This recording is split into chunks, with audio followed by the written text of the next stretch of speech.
হারাম ভালোবাসা এক ফাঁদ, এক প্রতারণা। প্রিয় দিনী ভাই ও বোনেরা, এই দুনিয়ার সবচেয়ে দ্রুত ছড়িয়ে পড়া ভাইরাসের নাম যদি কিছু হয় তা হলো হারাম ভালোবাসা।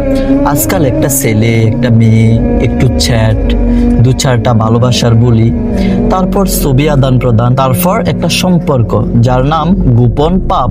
হারাম ভালোবাসার শুরুটা হয় চুপি চুপি, হাত ধরাধরি, তারপর শুরু হয় তুই ছাড়া আমি মরেই যাব, এই টাইপের নাটক। একসময় সে হারিয়ে যায়, সবশেষে আপনি পড়ে থাকেন চোখের পানি, আফসোস আর গুনার বোঝা নিয়ে।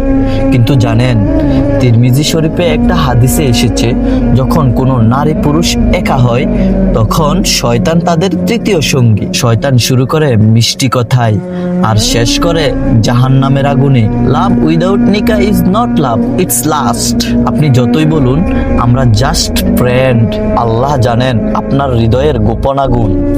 মানুষ না জানলেও আসমান জানে, ফেরেশতা জানে। কিন্তু জানেন কি ভয়ঙ্কর বাস্তবতা?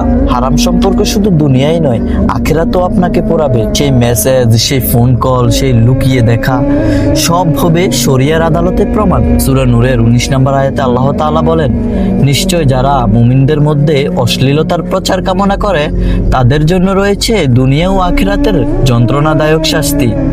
আর আল্লাহ জানেন, তোমরা জানো না। সূরা বনী ইসরাইলের 32 নম্বর আয়াতে আল্লাহ তাআলা সাবধান করেছেন, বলেছেন বেবিচারের কাছেও যেও না, নিশ্চয় এটি অশ্লীলতা এবং খুবই নিকৃষ্ট পথ।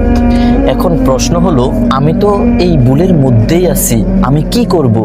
প্রিয় দিনী ভাই বোন, যদি মৃত্যুকে বিশ্বাস করেন, দুনিয়াটাকে ক্ষণস্থায়ী মনে করেন, এক আল্লাহকে মনে প্রাণে বিশ্বাস করেন, তাহলে শুনুন হৃদয় দিয়ে, আপনি এখনো জীবিত, মানে আপনার জন্য তওবার দরজা একদম খোলা। আজকে আমি শেয়ার করব হারাম সম্পর্ক থেকে বের হওয়ার 5টা উপায়। নাম্বার 1, তওবা করুন কাঁদতে কাঁদতে। দরজা লক করে গভীর রাতে তাহাজ্জুদে দাঁড়িয়ে যান।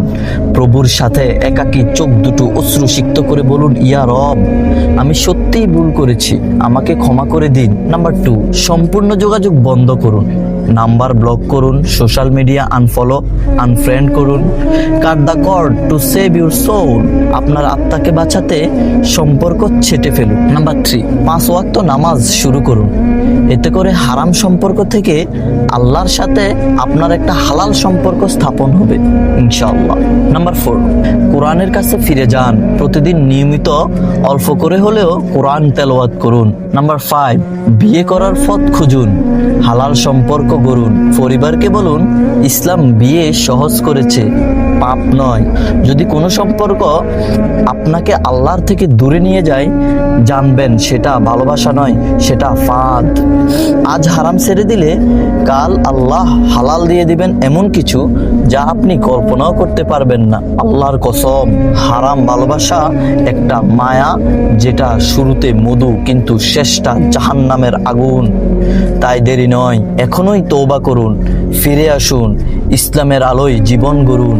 আল্লাহ আমাদের সবাইকে ভালোবাসা দান করুক, হারাম থেকে হেফাজত করুক। আমিন।